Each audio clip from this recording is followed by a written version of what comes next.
Muy buenos días en esta mañana, damos la bienvenida a todos y también los que nos escuchan por medio del internet, que el Señor les dé su rica bendición.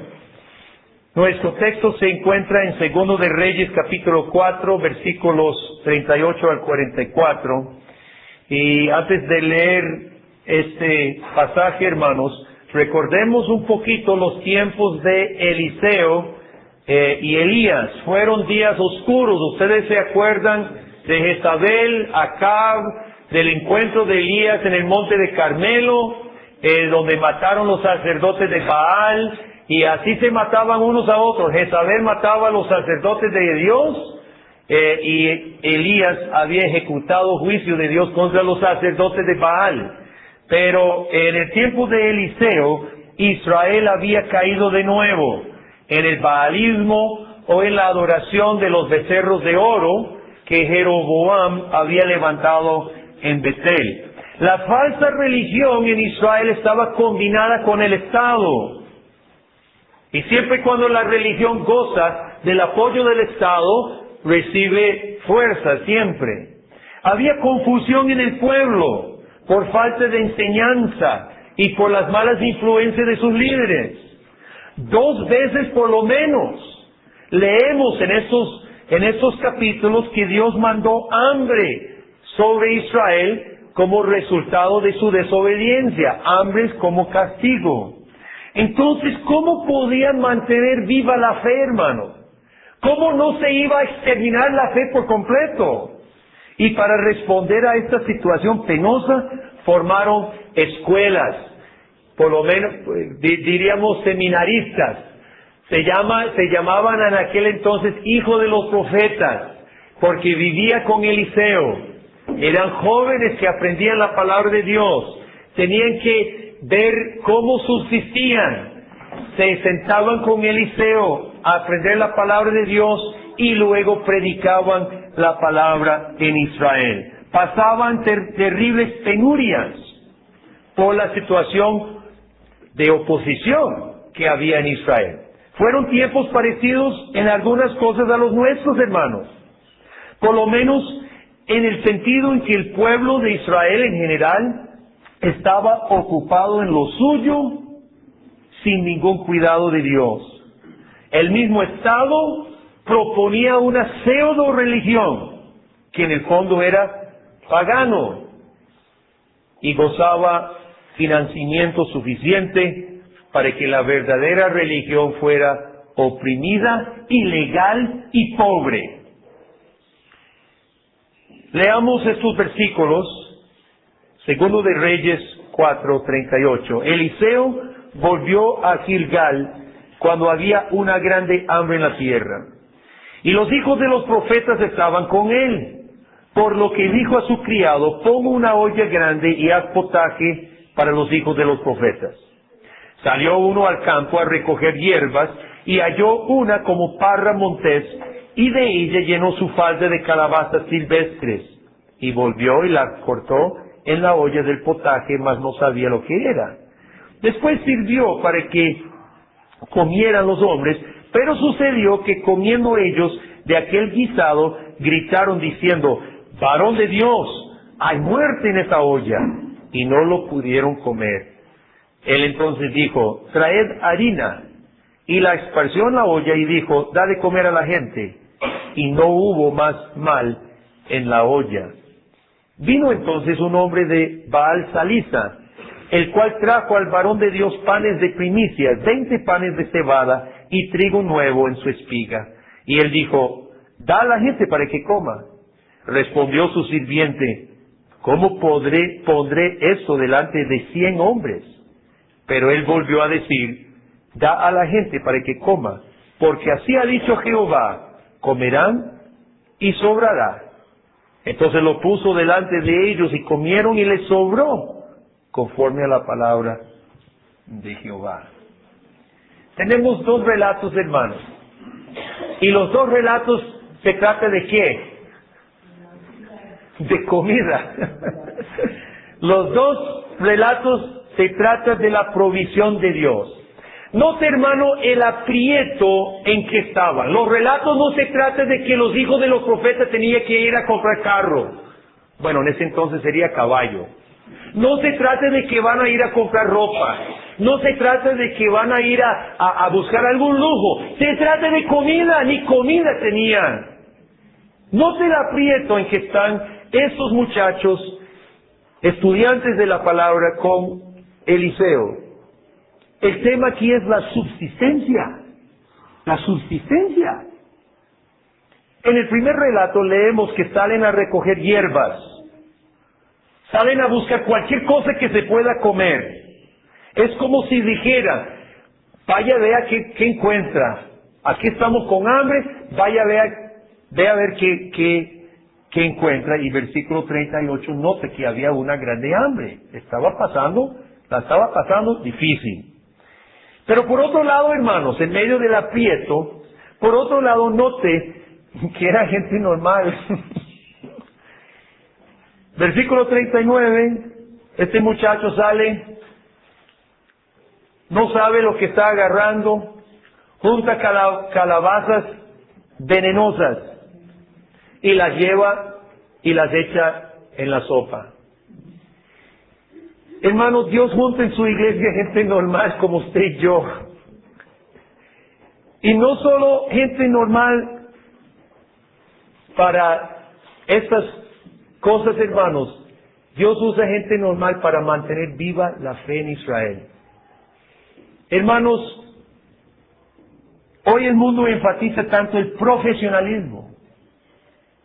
Y yo no estoy en contra de una profesión.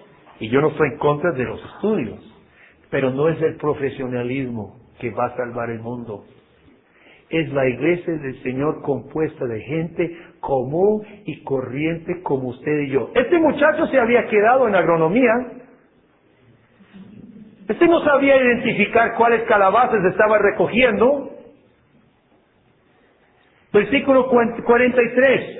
Otro, común y corriente, le dice, ponga los panes delante de todos los muchachos. Y dice, ¿cómo?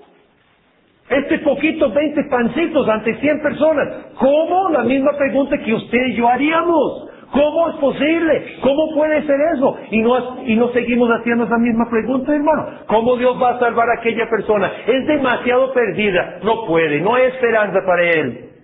¿Cómo puedo yo sacar el tiempo para servir al Señor? Si yo tengo trabajo, si yo tengo mis estudios, ¿cómo lo puedo hacer? No puedo.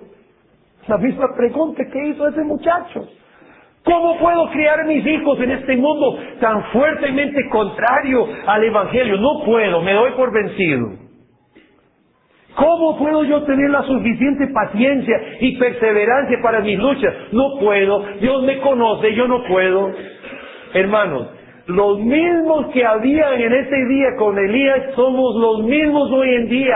Nos hacemos ante el mensaje de Dios, haga tal cosa, y nos parece raro, nos parece imposible, y decimos junto con aquel siervo, ¿cómo? Pero, y hermanos, no me deja de sorprender, me encantan las constantes sorpresas de Dios en su palabra. Pero, nuestro Dios es Dios de sorpresas. A pesar de la sorpresa del muchacho que juntó calabazas venenosas, la sopa fue sanada. Y a pesar que solo hubo 20 panes, comieron 100 muchachos. Se sorprendieron cuando la sopa se sanó, yo no sé, la de menos. Alguno de ellos dijo, mire, la harina sana el veneno de calabazas venenosas. Mira, hay que recordarlo. La harina no sana el veneno, hermano. No sé, después vamos a hablar de esa harina, pero posiblemente, hermano, ni se dieron cuenta del milagro que estaba sucediendo. Y muchas veces Dios hasta oculta sus providencias, por supuesto, de los no creyentes.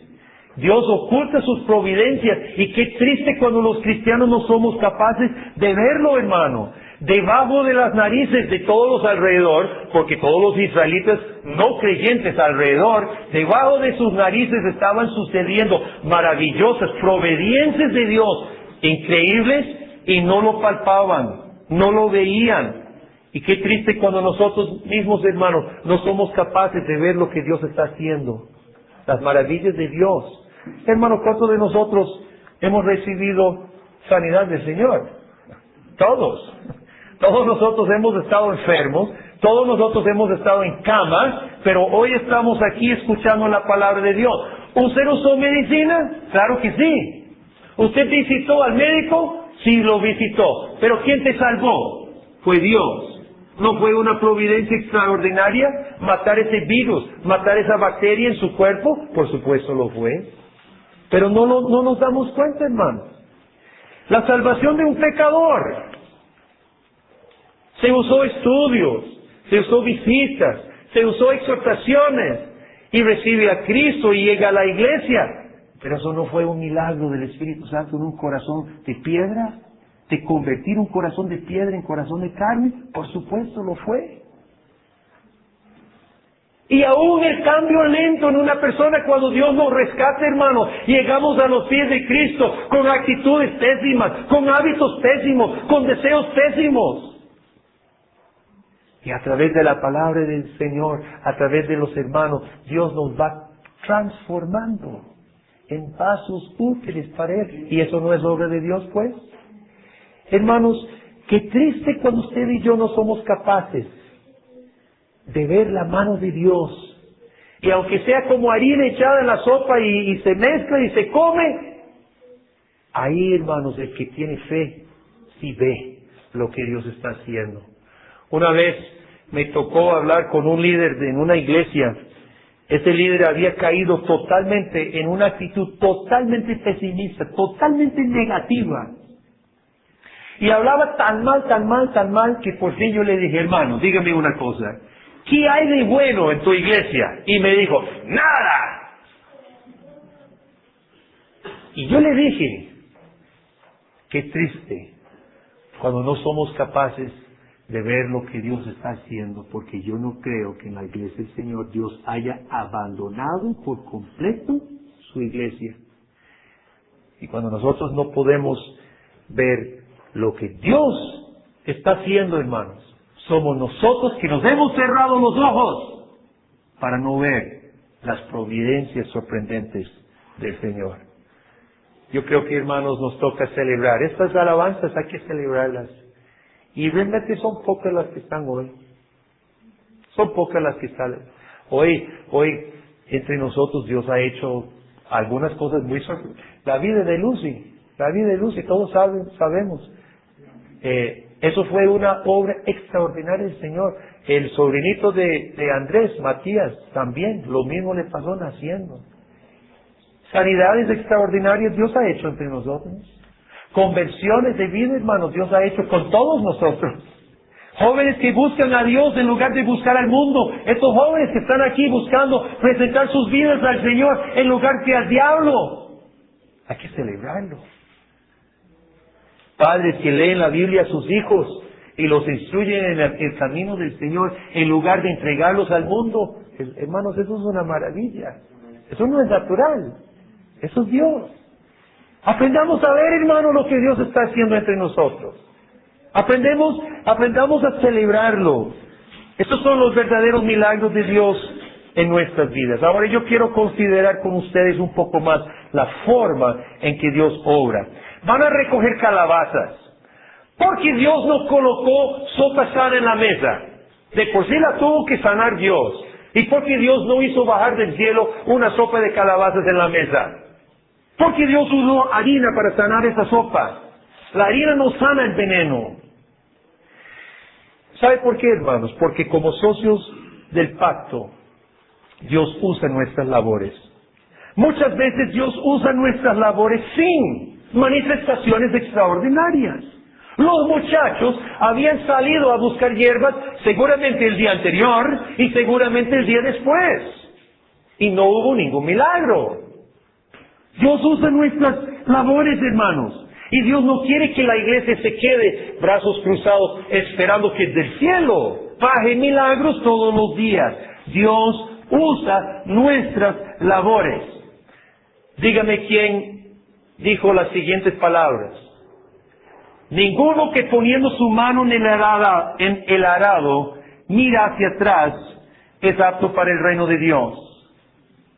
¿Quién lo dijo? Jesucristo. Ninguno que poniendo su mano en el arado y vuelve a mirar atrás es apto para el reino de Dios. ¿Qué es lo que pasa cuando usted se acuerda que araban con bueyes, verdad? Entonces usted tiene que manejar tu arado hacia adelante. ¿Qué pasa si usted estaba hablando con el vecino, ahí chismeando mientras araba? ¿Qué pasaba? ¿Quién sabe dónde terminaba? Y Jesús utiliza esa metáfora, hermano, para describir nosotros. Pon el mano en el arado, mira hacia adelante y no mire hacia atrás y camine.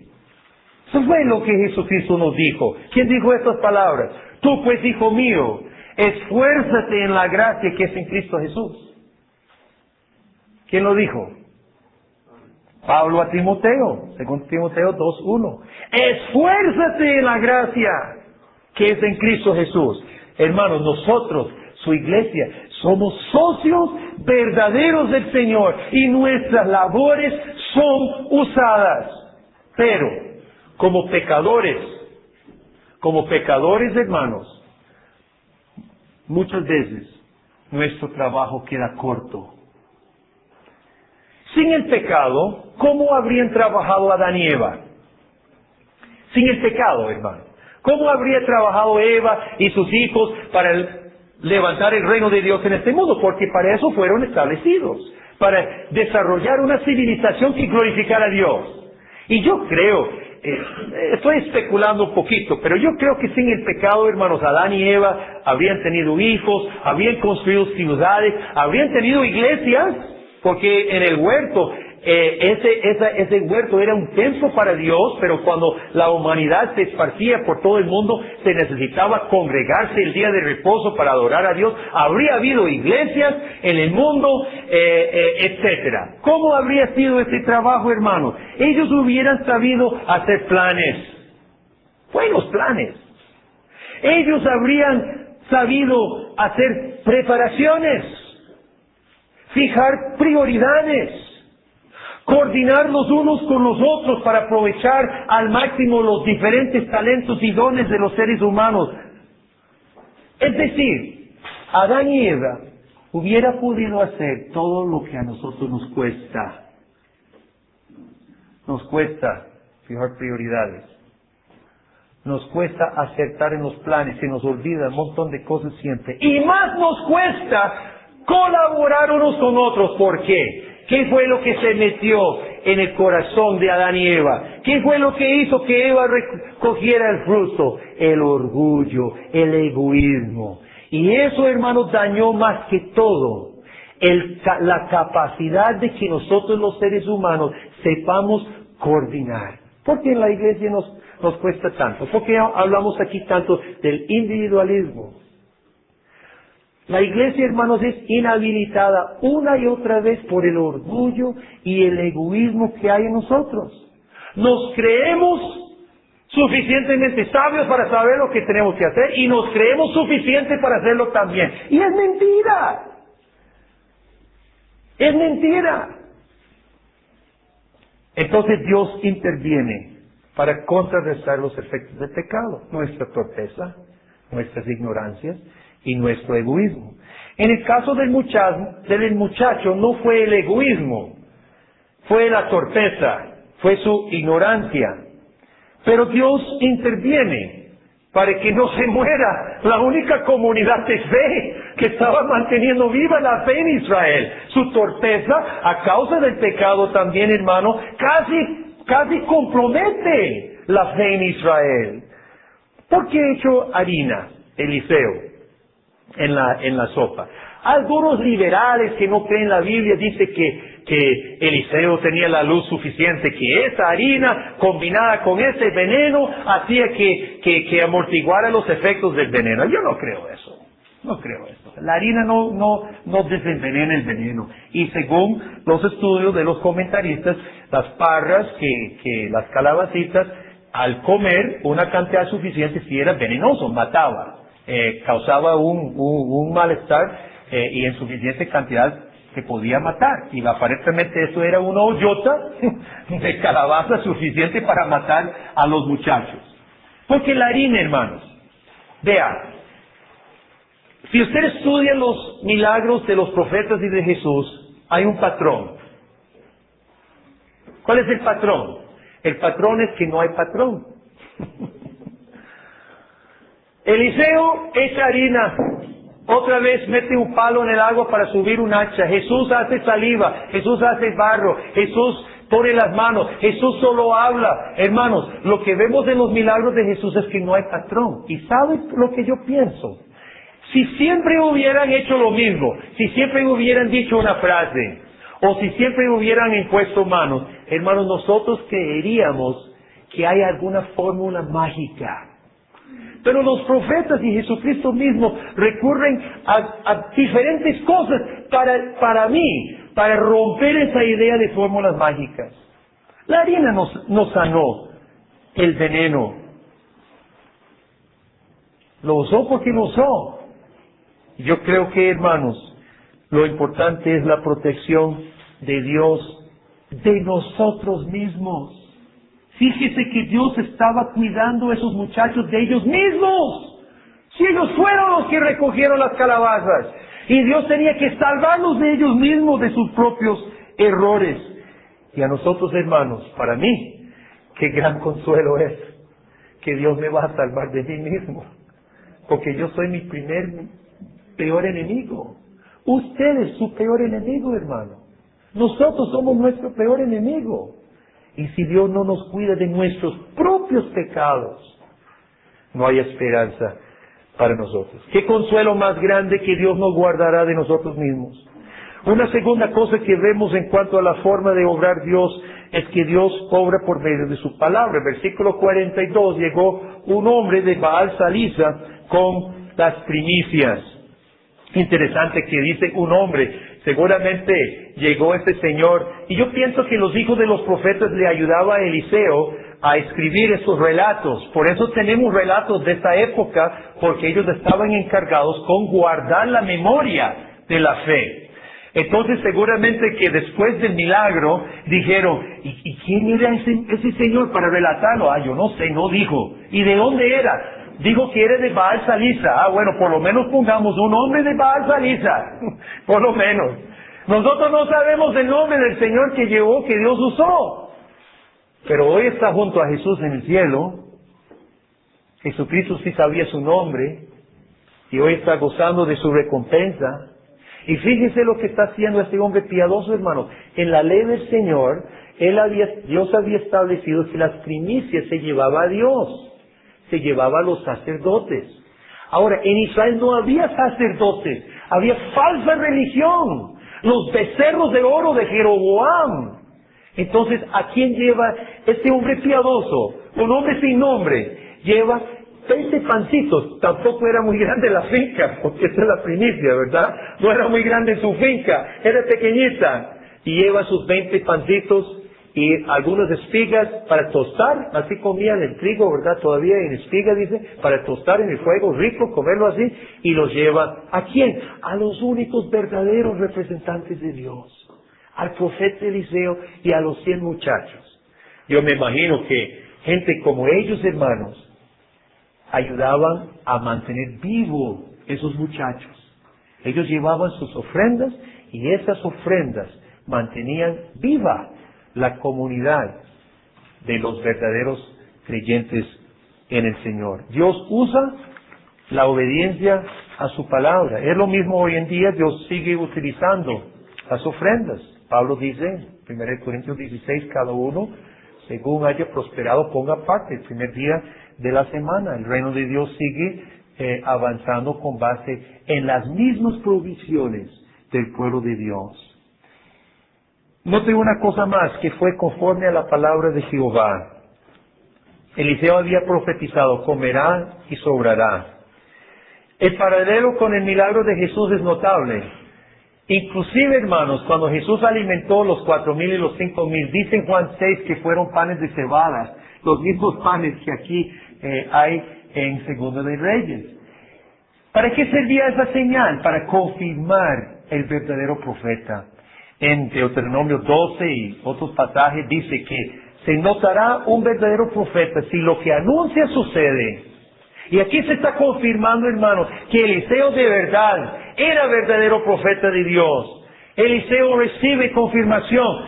Dice Dios, comerán los 100, aunque sean solo 20 panes, comerán los 100 y sobrará. Y así como dijo fue. Jesucristo no fueron 100 hombres, sino 5,000. Estas son confirmación, hermano, que cuando usted confía en Cristo, usted está confiando en Dios mismo. Dios usa medios normales, Dios añade a los medios normales y a veces Dios obra totalmente sobrenaturalmente, hermanos. El punto es, Dios guardará su iglesia en este mundo. Debe haber sido una hermosa confirmación de la presencia de Dios, hermano, para esos muchachos, casi muriéndose de hambre, no sabiendo de dónde venía su próxima comida, tal vez sus familias en contra de ellos, toda la sociedad en contra de ellos, el rey en contra de ellos. Qué linda confirmación para ellos saber que Dios los estaba cuidando. Dios los cuidaba de ellos mismos, de sus propias tortas, de sus propias metidas de pata. Dios los cuidaba y Dios proveía hasta sobrenaturalmente para sus necesidades. Hoy, hermanos, nosotros celebramos la Cena del Señor. No es casualidad que Jesucristo escogiera pan y vino, dos elementos de sustento físico, para mostrar para nosotros, hermanos, que cuerpo y alma, Jesucristo nos redime cuerpo y alma, y proveerá para nosotros. Y usted, mi hermano, que confía en Cristo Jesús, estará cuerpo y alma un día junto a Cristo Jesús, y nada puede quitar, nada puede impedir que eso suceda. El que cree en Cristo Jesús, el que confía en Cristo Jesús, el que por este sacramento recibe la confirmación, el sello de Cristo Jesús, mi hermano, puede tener la absoluta confianza del sustento, cuerpo y alma, para siempre, junto a Cristo Jesús. En conclusión, las iglesias comúnmente han echado mano a dos tácticas malas para motivar a los cristianos. La primera táctica, las amenazas. Cuidado, se porta mal y viene el rato, usted se queda y se enfrenta con la bestia. Y viene el anticristo y le cortan la cabeza. Las amenazas. Y si no son esas amenazas, son otras. Amenazas. Hay otra forma, otra táctica que hoy en día las iglesias están tratando de utilizar, hermanos, para motivar a las personas. Ofrecer beneficio personal. Alimentan la codicia. Hermano, si usted da su ofrenda, si usted se presenta, si esto y esto y otro, vas a recibir 10 veces, 100 veces más. Dos tácticas malas para motivar al cristiano. El verdadero Dios motiva al verdadero creyente mostrando su amor paternal. Y lo que debe motivarnos, hermanos, es la gratitud, el amor. Oiga lo que dice Pablo en Romanos 8:32. El que no escatimonia a su propio Hijo, sino que lo entregó por todos nosotros, ¿cómo no nos dará también con Él todas las cosas? Dios no negó ni su propio Hijo, hermano. ¿Cómo no nos dará todo junto con Él? Esa confianza es lo que debe inspirar nuestra obediencia. No debe hacer falta amenazas, hermanos. No debe hacer falta trucos. Recuerde lo que dijo Jesucristo: no os afanéis por vuestra vida, que habéis de comer o que habéis de beber, ni por vuestro cuerpo, que habéis de vestir. ¿No es la vida más que el alimento y el cuerpo más que el vestido? Mira las aves del cielo, mire los lirios del campo. ¿Dios no cuida de ellos? Busque primero el reino de Dios y su justicia, y todas estas otras cosas os vendrán por añadidura. Hermanos, nuestros tiempos se aprietan más y más. A veces experimentamos la misma carga de los muchachos con Eliseo. ¿Qué vamos a comer? ¿Qué vamos a hacer? Ahora miren, veneno en la sopa. Y nos pasa las mismas preocupaciones. Nos pasa las mismas cargas, hermano. Nos pasa la misma preocupación y penuria. Pero Dios nos va a cuidar, y no solo nos va a cuidar, hermano, sino nos va a usar para su gloria. El testimonio del Dios verdadero se dará por medio de una iglesia cuidada por el Señor. Yo creo que hoy, hermanos, esta palabra nos llama a dar dos respuestas. Yo creo que este pasaje que hemos leído en Segundo de Reyes nos llama a dar dos respuestas. Uno, debemos tener tranquilidad. Tranquilidad.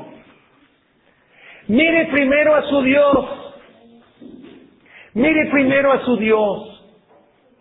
Antes de volver los ojos a los problemas. Yo no digo que no hayan problemas, los hay. Pero antes de que usted mire el problema, mire a su Dios. No hay por qué el cristiano deba tener gastritis, colitis, estrés, úlceras y tensiones. Dios está en control. Y hasta nos va a cuidar de nosotros mismos. Hermanos, eso es un gran consuelo. Lo va a cuidar a usted de sí mismo. Así que todo se debe hacer con tranquilidad. Segundo, por otro lado, hermanos, no aflojemos en el trabajo. Honremos la memoria de Eliseo y los hijos de los profetas con el mismo compromiso que ellos mostraron. Ellos sirvieron a Dios y mantuvieron vivo el testimonio de Dios en tiempos muy difíciles. Nosotros no podemos hacer menos. Honremos a Dios, quien dio su Hijo por nosotros, quien nos ha dado su Espíritu Santo, quien nos ha dado la vida eterna. Honremos a nuestro Dios y honremos la memoria de Eliseo y los hijos de los profetas, hermanos. En nuestros tiempos, hoy en día, confianza y obediencia. Estas dos cualidades siempre han caracterizado a los verdaderos creyentes. Y una cultura cristiana evidencia confianza y obediencia. Y quiero terminar con las palabras de Pablo en 2 de Corintios 1:7. Porque no nos ha dado Dios espíritu de cobardía, sino de poder, de amor y de dominio propio. Amén. Oremos.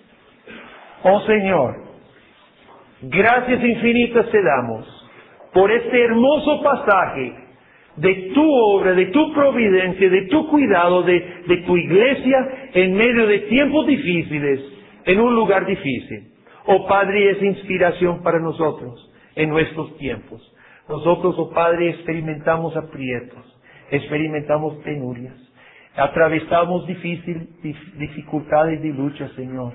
Pero gracias, oh Padre, que como siempre confiamos que será, que tú cuidarás a tu pueblo, a tu iglesia, a nosotros, oh Dios, y tú nos librarás de nuestros propios pecados e ignorancias, y tú permitirás que nosotros demos testimonio vivo y eficaz en medio de los tiempos en que vivimos. Gracias, Señor. Gracias te damos, te alabamos, en el nombre de Cristo. Amén.